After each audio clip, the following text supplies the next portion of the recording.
Halo semua, ketemu lagi sama saya. Kemarin kita latihan trading tuh seru banget. Dimana kita sempat salah posisi dua kali. Akhirnya posisi yang ketiga kita dapat pips yang lumayan banyak yang dapat menutup kerugian di salah open posisi yang kedua itu. Ya, kali ini kita akan latihan lagi di gold. Berdasarkan analisa kemarin kita, sebenarnya tuh ada pattern-pattern yang sebenarnya bisa kita gambar di time frame yang lebih kecil. Cuman mungkin karena waktu itu saya nggak ngeliat ya karena fokus sama pattern besarnya. Nah, kali ini kita harus lebih fokus lagi ke time frame yang lebih kecil sehingga kita dapat pattern yang kecil juga. Jadi kita bisa ngambil 100 pip dan gak harus loss sampai hampir 200 pips ya. Oke, kita coba. Kita latihan lagi. Oke, kita udah masuk ke pair gold. Kita kecilin seperti biasa. Kita hapus dulu gambar-gambarnya. Oke, kita kecilin. Oke, kali ini kita akan masuk mungkin di pertengahan bulan 2021 aja ya. Oke. Sip. Oke, ini di bulan Juni 2021. Oke. Kita mulai forecasting dulu di time H4. Oke. Sering banget ya pada saat kita mulai nih latihan, pasti udah nyampe ujung nih. Ya, dia udah MA 21 sama 34-nya itu udah mulai cross sama MA yang 90-nya. Tapi nggak apa-apa.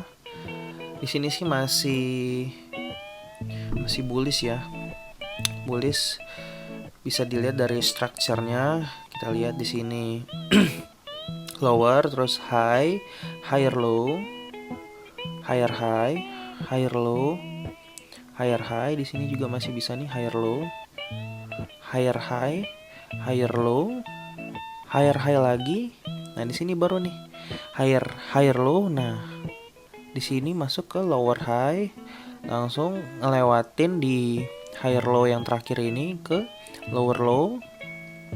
Di sini lower high, harusnya dia tuh ke bawah, tapi ternyata strukturnya nggak nyampe, dia cuma nyampe di sini. Jadi higher low. Oke. Setelah itu dia naik lagi, nggak berhasil tembus. Kalau mau bullish lagi dia kan harus tembus dari resisten ini ya. Nggak, ternyata dia sama, malah seperti bikin double top ya. Di sini juga dia udah lower low lagi. Oke. Apakah ini jadi double topnya? Kalau kita sketsa kemungkinan sih jadinya seperti ini. Set. Nah, kita nggak tahu apakah ini udah jadi swingnya apa belum. Tapi kalau ini jadi swing, kemungkinan sih dia harusnya ke bawah. Ya, berarti dia udah pembalikan arah. Dimana kalau misalnya kita ngomonginnya di sini ternyata bener jadi double top. Oke, ini berarti kan necknya ya. Nah, seenggaknya harga yang harus dia capai itu bisa sampai di bawah sini. Mungkin lebih turun lagi ya. Oke.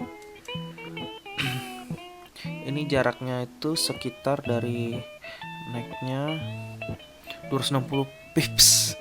Segitu aja besar banget ya. Oke, kita masuk ke time frame yang lebih kecil. Mungkin ada pattern di situ atau enggak, kita lihat structure harganya ya. Oke, kita hapus dulu.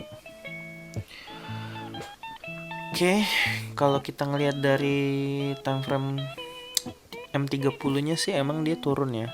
Karena pada saat dia udah hampir nyentuh MA90-nya di sini, ternyata dia mantul lagi ke bawah. Oke. Kita fokusnya itu ngarah ke bawah dulu. Jadi arah harganya kemungkinan itu ke bawah dulu. Oke.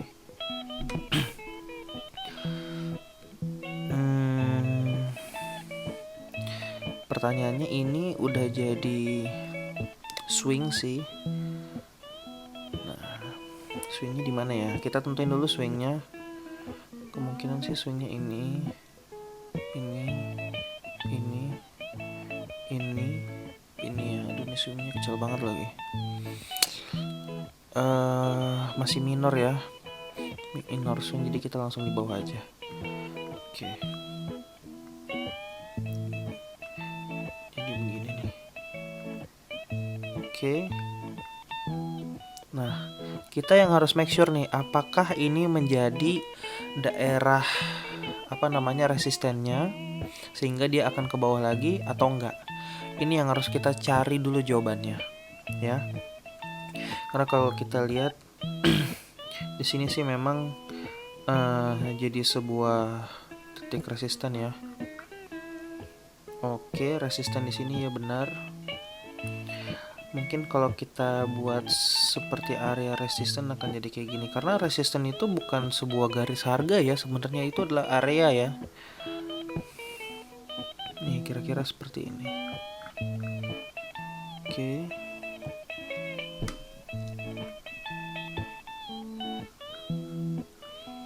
Taruh ini dihapus dulu. Balik lagi ke M30. Oke. Sebenarnya kalau ngelihat dari dynamic resistennya di MA21 nya sih dia udah mantul ya. Tapi kita coba pakai Fibonacci untuk make sure aja.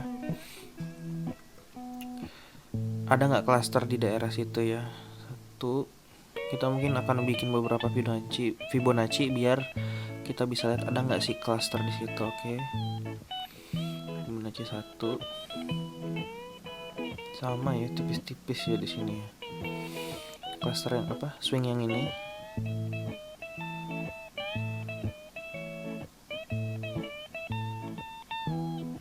Jauhin dikit ya. Kalau di Fibonacci yang pertama yang ini 03 nya udah ditembus, kemungkinan ada 05. Nah kalau di Fibonacci yang keduanya ada cluster nih, ini nih 2, 05 sama 08 ketemu, yang lainnya belum. Kalau kita pakai ini Fibonacci yang ketiga,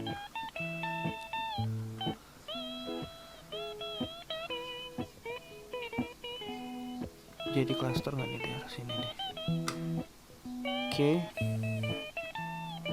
Di Fibonacci yang ketiga di 0786 nya di sini. Oke, jadi kemungkinan kalau kita lihat ya, justru di sini jadi area cluster nih. Benar. Harusnya dia mentok ya. Mentok daerah cluster di sini. Ya karena ada 3 Fibonacci yang nyatu di sini yang bikin cluster. Jadi kemungkinan dia magnet baliknya sangat kuat. Ya. Oke. Nah, tinggal kita lihat sekarang ada nggak inside bar di menit ini. Kita skip dulu berapa candle. Oke. Ternyata dia ke atas. Oh enggak ya, di cluster. Oke. Dia udah ngebikin swing. Belum inside bar sih, tapi kita coba spekulatif deh, karena dia mau nembus dari swing yang kecil ini, swing minor. Kita akan coba sell ya. Di sini sell. Kita stop lossnya mungkin di atas sini. Kalau misalnya dia kembali ke atas, berarti kan kemungkinan dia akan nggak ngikutin arah tren yang udah kita prediksi. Nah, stop lossnya mungkin nggak usah gede-gede ya, nyampe 100 pip aja ya, karena di sini ada support yang sangat kuat di sini nih. Oke. Bismillah, mudah-mudahan kali ini langsung benar, karena dari kemarin tuh sempet salah terus. Oke. Oke, masuk di open posisinya. Kita udah sell ya, udah masuk ya. Kita lihat apakah dia akan ke bawah terus atau enggak. Oke, dia kembali ke atas. Stop dulu. Kita analisis lagi. Dia justru malah udah ke atas. Kita lihat ya, kalau patternnya belum ada soalnya sih. Kalau kita kasih garis trend di sini, harusnya sih dia nggak tembus ya. Bingung ya, ini belum tentu jadi swing soalnya nih. Kita kita ambil pattern dari garis yang kedua ini, derajatnya terlalu tinggi. Oke, sesuai dengan skenario kita, kalau dia tembus stop loss kita akan berhenti sih stop loss. Ya, kita lihat. Oke, dia masuk lagi cluster. Apakah dia akan turun atau dia malah ke atas? Oke. Tipis. Oke, dia kembali turun. Naik lagi. Oh, ternyata ini daerahnya tuh jadi magnet yang kuat ya. Kayaknya dia bakal ke atas sih. Kalau dia ke atas dan ngelewatin garis EMA 90-nya, berarti dia mau ngantem ke atas. Ya, tapi balik lagi. Kita belum tahu, kita tarik garis dulu trendline di sini. Oke. Sekarang kita harus lebih hati-hati ya. Kan udah jadi swing 2 nih. Nah. Jadi apa ya? Kita perhatiin aja, kalau emang harus stop loss ya udah it's okay, nggak apa-apa. Di sini sih 46 pips ya, lossnya nggak apa-apa. Next skip. Oke, apakah dia akan turun lagi? Oke, dia balik ke atas. Oh, oke. Sesuai dengan prediksi kita, dia kembali turun. Alhamdulillah nggak nyampe di stop lossnya ya. Yang ini yang udah paling tinggi belum nyampe nih. Kita masih ada posisi di situ. Oke, sekarang kita mulai profit. Oke. Lumayan kuat. Wah, dia naik lagi. Luar biasa. Ini malah nggak jadi pattern ya. Sebenarnya sih kalau ngeliat patternnya bisa jadi rising wedge, tapi belum begitu signifikan. Justru kalau misalnya kita kasih garis trend di sini, belum sih. Kita lanjut aja. Kita harus sering-sering buat adjustment trend ya. Garis trendnya harus kita adjust terus ya. Siapa tahu dia menunjukkan sesuatu pattern yang baru, jadi kita bisa lebih melek. Oke. Sementara harga masih di situ-situ aja. Wah, ini kena nggak ya? Ini kayaknya masih belum sih, harusnya masih belum ya. Harusnya sih masih belum, karena ininya nih, daerah sininya masih belum close. Oke. Dia kena MA 90-nya terus langsung bener-bener reject lagi ke bawah. Oke. Stop lossnya kita naikin lagi dikit, karena masih belum tentu ya. Sayang banget kalau misalnya abis keluar karena stop loss ternyata dia kembali lagi ke bawah, sayang banget. Jadi kita lebarin sedikit. Oke, dia turun lagi. Oh, mana sih arahnya sebenarnya nih? Aduh, dia udah tembus sih garis ininya ya. Garis trendline yang kita adjust. Kita buat garis trendline baru di sini. Oke. Saya sih masih percaya ya dia akan ke bawah ya. Oke, nggak apa-apa, kita lanjut lagi. Kita kena stop loss ya. Akhirnya prediksi kita salah, dan kita ternyata kena kerugian itu 54 pips. It's okay, nggak apa-apa, tetap lanjut. Kita analisis lagi. Kita udah kalah di sini. Oke. Kita ke H1-nya. Sebenarnya ada apa ini? Karena emang di sini support kuat nih, jadi dia nggak bisa ke bawah.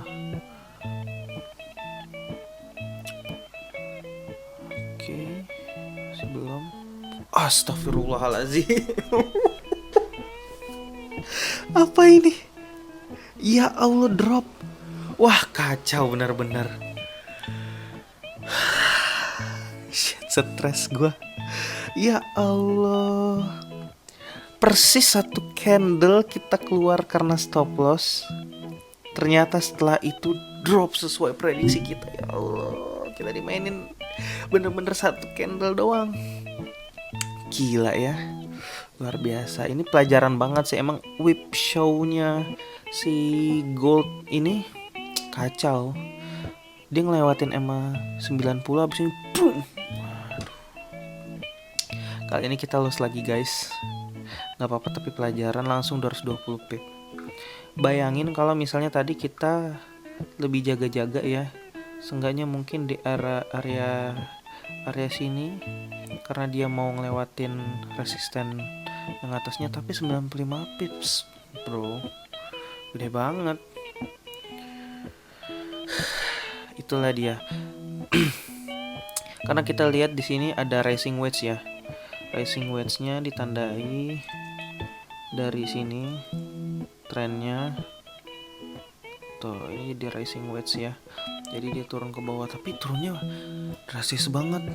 Dan jam 1 malam lagi. Aduh, luar biasa ya. Inilah pelajaran dari latihan. Mendingan gagal di latihan, jadi kita bisa bener-bener hati-hati sama apa yang pilihan yang kita ambil, dibanding kita langsung di market trail kita malah digebuk abis-abisan. Ini kenceng banget gebukannya, luar biasa. Boom, langsung 2 candle 300 pips. Bayangin kalau kita sediain stop lossnya aja, tapi take profitnya kita biarin aja. Waduh, gede banget ya. Coba next lagi candlenya kayak gimana. Masih turun. Waduh, makin turun, makin turun, luar biasa. Oke, kali ini pelajarannya kayak gitu dulu. Nggak apa-apa kita loss, tapi minimal kita belajar dari kesalahan, dimana harusnya kita bisa kasih sedikit lebar titik stop lossnya ya. Jadi nggak di PHP market kayak gini nih, digebuk abis, kena stop lossnya kita keluar. Apalagi ada spread ya, akan lebih lebar lagi. Abis kita close posisi, dia malah sesuai dengan prediksi kita, bro, ke bawah. Harusnya kita bisa dapat cuan di situ, malah jadi nggak dapet. Oke, thank you teman-teman. Sampai ketemu di video selanjutnya.